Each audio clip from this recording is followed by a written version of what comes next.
Today I want to talk about moolah, doge, ducats, dinero, rupees, sandbars, doubloons, that hard-earned monopoly money floating around in your fanny pack, and how much of it are you willing to release from your clutches on a premium or pro, hold on a second, let's get a little light on these bad boys. Oh, that's warm light. Cool light for these frozen frigid bitches back here. On a custom, premium, or pro controller. Those are three different things, by the way. I've been promising to make a short video on what the differences are. It's coming, as you'll be in this video. I want to talk about how expensive controllers have gotten, what is kind of the sweet spot for pro controllers, where you can get the best price to performance, bang for buck, the best features for the least amount of money. Do you actually get more from spending more on a very expensive controller? How expensive do controllers get nowadays? How cheap do controllers get, and are those really cheap controllers any good? And then my whole thoughts on spending a lot of money on a controller, a lot of my personal money. Do I get a little bit queasy whenever I spec out a controller in a builder and then pull the trigger on the purchase? Or am I just waltzing through my house with almost $20,000 worth of game pads and money has no bearing on my brain? I can assure you that that's not the case. Let's get it. Before we do run that intro, I am pursuing 2 Guinness World Records in regards to controllers or game pads. In case you're wondering, why the fuck does this guy have so many controllers? It's been a long journey. I used to be a normie, just a couple of game pads laying around the house. Now I'm laying around their house. Run the intro.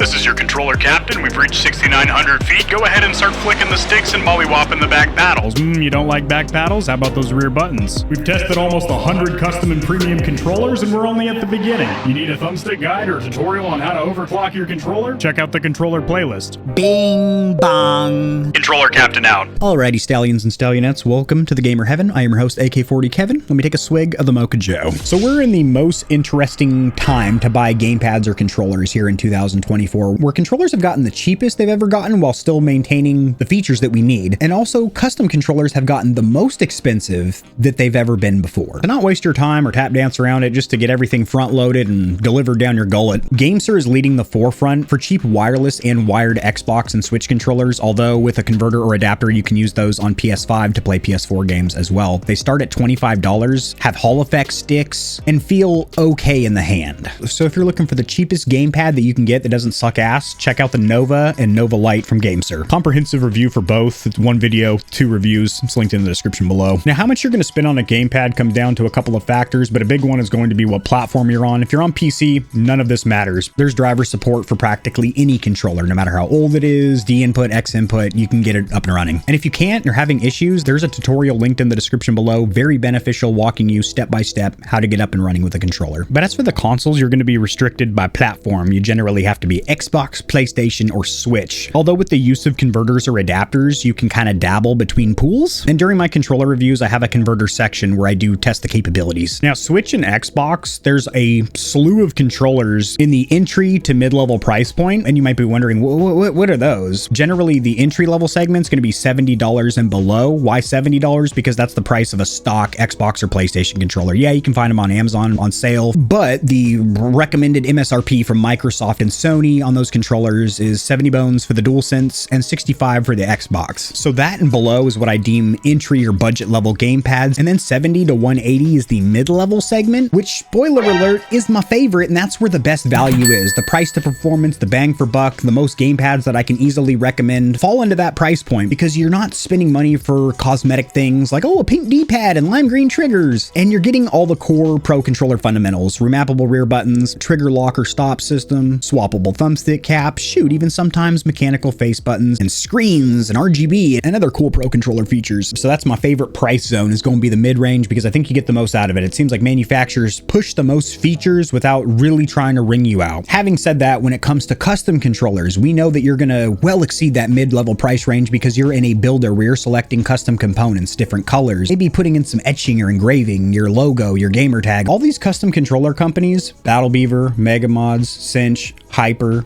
Evil, Modded Zone, just to name a few. If you're loading on every option on the builder, you're just slathering every possible, all the bells and whistles, so to speak. Those controllers easily get into the $400-$500 price range. So we're talking console prices for a controller. And this is where the conversation gets a little bit interesting. Now, for me personally, spending my own hard-earned shekels, my own hard-earned money, I've always had a set in stone line in the sand of $300 US. And before you click off the video thinking, Kevin, that's a lot lot of money, you son of a bitch. Just hear me out here. I have been blessed with an extremely lovely track record. The majority of the controllers that you see over my shoulder on the wall, I do have an overflow drawer back that way, a ton in the living room. Those are the ones that I actually use a lot on my consoles. A lot of those controllers I have had for 3-4 years and still work flawlessly. And you might be thinking, well, Kevin, you have so many goddamn gamepads, you probably don't even use an individual controller very much. No, I've got about 4 or 5 favorites for each platform that I use frequently and consistently. My favorites that I always go to, they're the ones that are in the living room, so not the ones in here. These are pretty much for display. Yeah, they all work, they're functional, but the ones over here are all retro. So we're talking about consoles from the late 70s into the early 2000s. Some of these bad boys are discontinued and collectible, bought from eBay. A lot of the newer pro controllers that you can spec out in a builder were sent for review, so I didn't spend any of my own personal money on those controllers. I always do a little disclaimer mentioning that, but please believe that doesn't sway my opinion whatsoever. If you need proof, I've recommended a ton of products that I bought myself, and I've also battered up and down the block products that I've been sent for review. And the results, the outcome, the verdict section is going to be identical. And I understand that level of integrity, I guess, doesn't exist on every YouTube channel from every other tech reviewer, every other dude or chick with a microphone in front of their suckhole, but you won't get that here in the long run. Now, I said 300 is my absolute limit or cap. That means if I'm selecting cosmetic options, appearance tweaks, really specking out a controller to make it my own. And if I had a really bad track record where I'm getting stick drift every other month, or I've broken 10 controllers in my past, then hell no, I wouldn't be willing to spend probably over $100 on a controller, to be honest. But because the controller lords have been so good to me, history summarized quickly, I'm almost 35 years old. I've been playing on controllers since I was about 4 or 5 on PlayStation 1 and Sega Genesis. You can't even say flicking the sticks because there was no analog sticks. It was a D-pad on those bad boys. And I think I've had maybe 5 controllers break on me in that entire time frame. However, I've fixed or repaired dozens of controllers on the channel for friends, family,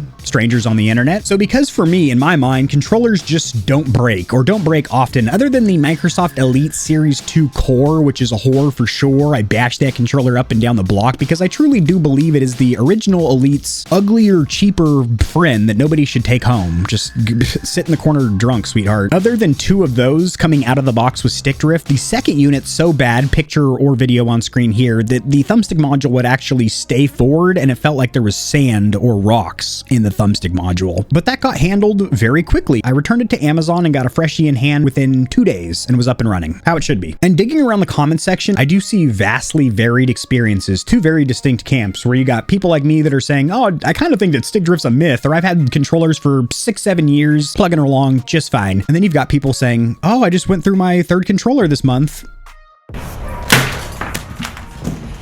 Wow, Brennan's mad. And based on your experience, that is absolutely going to change what you're willing to spend on a controller in the future. Now, I do personally believe once you get above 300, you're really just decking on all the cosmetics, and that's fine. If you want to spec out a controller like that, you've got the money, the means. Who the hell am I to tell you not to buy a $500 controller? Because there's a very good chance for you that that controller lasts a very long time. Like I just mentioned, I've had controllers last a very long time, which I'm going to introduce you to some of the family members in just a minute. Controllers that I have played so much stick time with, and they're still plugging along. But I do want to share a quick sentiment when it comes to spending a lot of money on these premium or pro controllers, and that is the fact that video games are expensive now. $70 for a new release game, and you're probably gonna beat that sucker in about 10 hours. And unless it's an online multiplayer game or has some additional modes, it's probably gonna have minimal replay value or end game, so to speak, and you're just gonna set it down. $180 on a controller, you're probably gonna beat several games with that controller. So you're getting value, you're getting use out of it. You've used that controller, you've gotten a lot of stick time out of it. And while you're playing those games, you've got a more comfortable controller in your hand. You're not having to take your fingers off the thumbsticks to touch the face buttons and D-pad. You're constantly walking and aiming. Maybe you occasionally look down at your controller. It's got a cool custom faceplate on it. Might have your name winking you in the face. You're playing a different game and want to change the way your controller feels. You're able to pop off the thumbstick caps for something with a different height, different shape, without having to spend money on Control Freaks. But hey, if you want those, there's an exclusive discount in the description below. But at the end of the day, live within your means. Don't spend more on a controller controller than you're comfortable with. Obviously, it's just a controller. It's just something to play video games with. Don't go in debt over it. But also, don't let anybody in the comment section tell you it's stupid to spend an astronomical amount of money on a controller. That is your money. As I'm editing the video that you're watching right now, and I wanted to add this blurb because it's something that I remembered, and it's kind of important that a lot of these collectible, discontinued, rare when they were released, but even rarer now that they're discontinued, have substantially increased in value since I've owned them. For example, the limited edition Cyberpunk controller was going for $80 when it was brand new. Those are now about $160 on Amazon. Price has doubled there. I have a new in-box original Microsoft Elite Gears of War edition, which I purchased for around $450, but is currently valued at about $1,000. I have a scuffed beast that I got at a thrift store on base for $1 with a working 360. That is now about a $150 controller. It's in pretty rough condition, but if I get her looking pristine again, that is a rare gamepad. So that's not really something that enters your mind when you're buying a controller. You're thinking about picking up an electronic gadget or goodie to play video games with, a gaming peripheral, keyboard, mice, headset, controller. You're not really thinking about the resale value or down the road, is this going to increase in value? But a lot of times the answer is yes with these discontinued controllers. So if that's something you're into, you want to be a controller collector, guys, I guarantee you I'm not the only one out there. A lot of these puppies increase in value. You absolutely don't need a pro controller to get better at games. You can play claw grip if you want to be able to access everything at once, one of the features of a pro controller. Granted, you might get early onset arthritis if you don't do a little warm-up sesh with your fingers. My fingers hurt. So to summarize, budget or entry-level controllers have gotten pretty impressive over the years. You can get a pretty good wireless controller with Hall effect sticks for 25 bones. The sweet spot for pro controllers, in my personal opinion, is going to be the mid-level segment between $70 and $180 because manufacturers tend to pack the most features, the most pro controller shit in these plastic princesses without overloading us with cosmetic or appearance tweaks like the custom controller builders, which can easily get into the $500 range, which is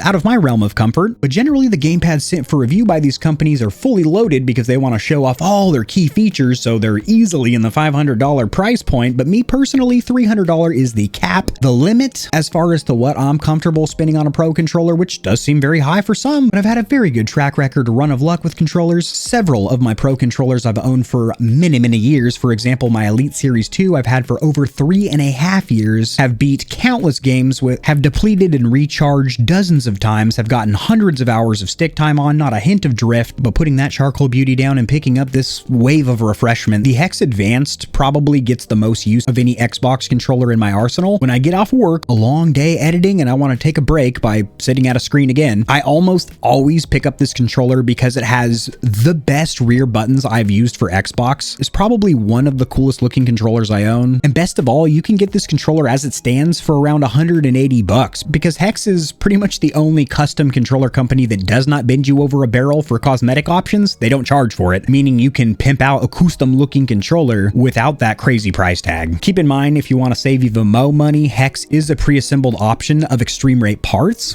which is a vendor that sells what I just said, parts and components for controllers on Amazon. If you don't mind a little teardown and disassembly on your own and not having a warranty, although it's not nearly as daunting as it might seem, the kits are very user-friendly, easy to install, and usually don't require soldering. So there was a little bonus at the end for you if you want a custom controller that looks freaking sick like all these other custom controller companies that are hell of expensive. Hex doesn't bend you over a barrel. And if you are going to pick up one of these freakishly expensive gamepads, check the description below because there is exclusive discounts for the majority of those companies. If you don't see a certain company like Cinch or something, go to the review for that controller because that's where the link and the discount code will be. Although the controller companies that I recommend to people frequently, AIM, Hex, those are in every single video description. So no matter if it's a news video or I'm talking about a potato, those are always going to be in the description. As I hope you're always going to be in the comment section saying nice things about controllers, drop in the comment section below how much do you feel comfortable spending on a controller, and also have you been blessed by the controller lords with a good track record of not having broken controllers in your hand, or are you in the camp where you just pick up a controller? God damn it. Great.